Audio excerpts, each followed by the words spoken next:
Bienvenue dans Change Drivers, l'émission dédiée à l'art de conduire le changement tel qu'il est pratiqué par les dirigeants d'entreprises de croissance. Notre invité aujourd'hui, c'est Frédéric Mazzella, le fondateur de Blablacar. On le retrouve tout de suite.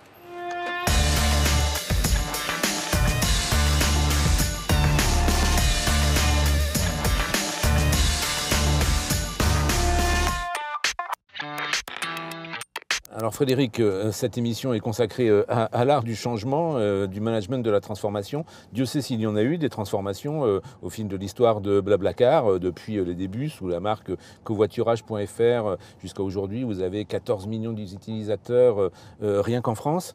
Est-ce qu'au fil de tout cela, il y a eu tout de même un certain nombre d'invariants, des sortes de lignes de conduite que vous suivez scrupuleusement, des sortes de GPS managériaux? Alors, déjà, je suis très heureux de faire une interview en covoiturage. C'est vrai que pour vous, on ne pouvait pas faire moins, mon cher. Et alors, bon, il y a une citation que j'aime bien, une citation d'Héraclite qui dit la seule constante, c'est le changement. Et c'est vrai que nous, on l'applique beaucoup. Et sur une start-up qui grandit, qui passe de quelques personnes à quelques dizaines de personnes, puis quelques centaines de personnes, forcément, le changement, c'est permanent. Et donc, au début, on structure les équipes en fonction, évidemment, de l'activité. Et au début, on a une grande équipe qui s'occupe à la fois des problématiques business, produits et tech. Et puis petit à petit, on se rend compte qu'on a besoin d'aller découper en petites missions et donc de recréer des petites équipes. Donc c'est ce qu'on a fait aussi, quelque part créer des petites startups dans la startup.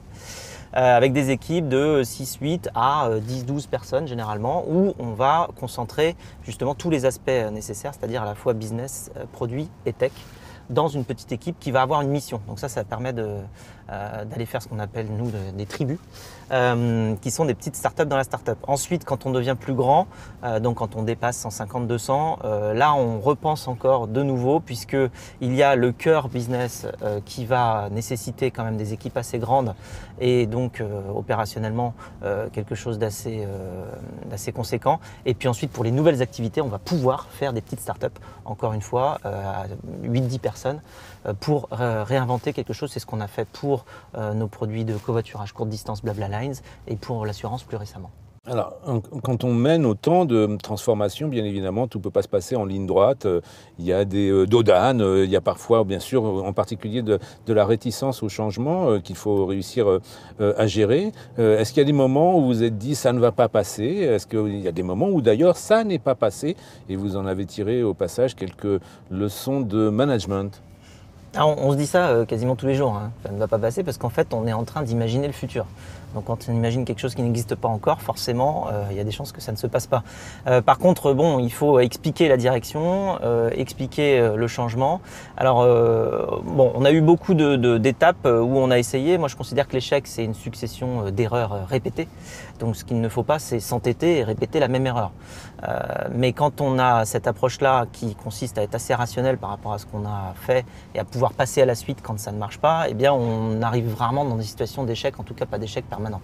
Donc bon, sur notre histoire, nous on a eu pas mal de petites choses qu'on a dû corriger. Par exemple, on a essayé 6 modèles économiques. Alors peu de gens s'en souviennent, mais au début notre modèle c'était d'aller vendre des plateformes de covoiturage aux entreprises. On a aussi fait un pont téléphonique qui facturait entre les membres pour pouvoir payer le service. On a fait aussi un petit peu de publicité, mais c'était pas le modèle qu'il fallait. On a fait un modèle d'abonnement mensuel pour avoir des options supplémentaires. Seulement comme le produit de base était déjà très complet, eh bien, on n'avait pas suffisamment de gens qui voulaient payer les options supplémentaires, donc en fait ça ne marchait pas.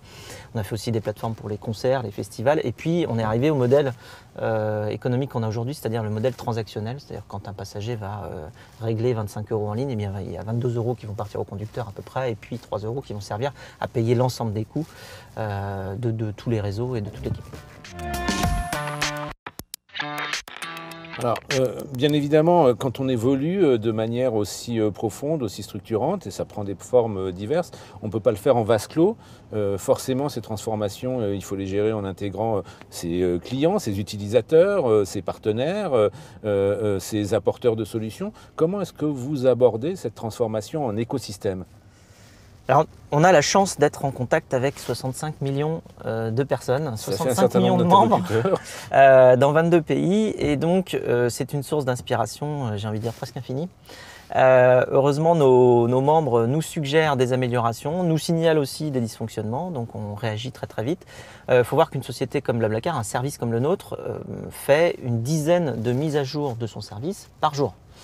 Aussi bien sur la plateforme web que sur les applications mobiles.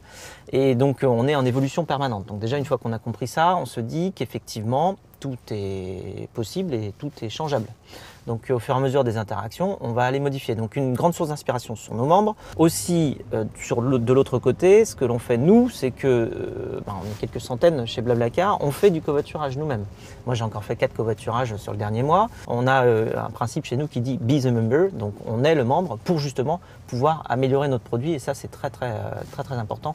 On colle à notre produit. Il faut voir que sur BlaBlaCar, il y a 1% des membres qui sont à peu près un petit peu plus d'1%, qui sont ambassadeurs, mais chez BlaBlaCar, dans nos effectifs employés, on a plus de 35% des gens qui sont ambassadeurs. Donc on connaît très bien notre produit. Ambassadeur, c'est la crème de la crème des covoitureurs.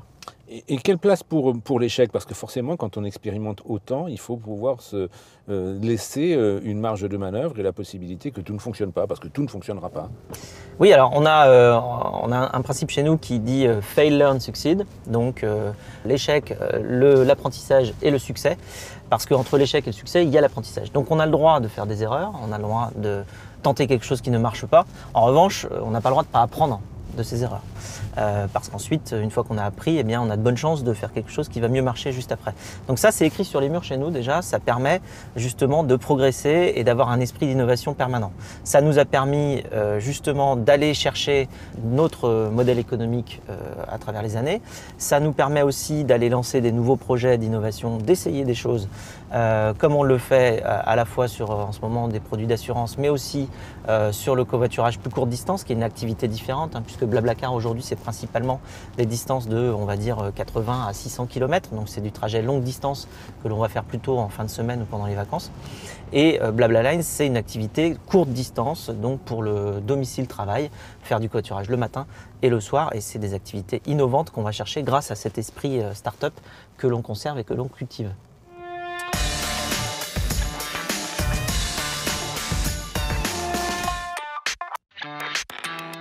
Merci beaucoup Frédéric. On vous souhaite bonne route pour tous les changements que vous aurez à conduire à la tête de BlaBlaCar. Et on vous dit à très bientôt pour un nouvel épisode de Change Driver.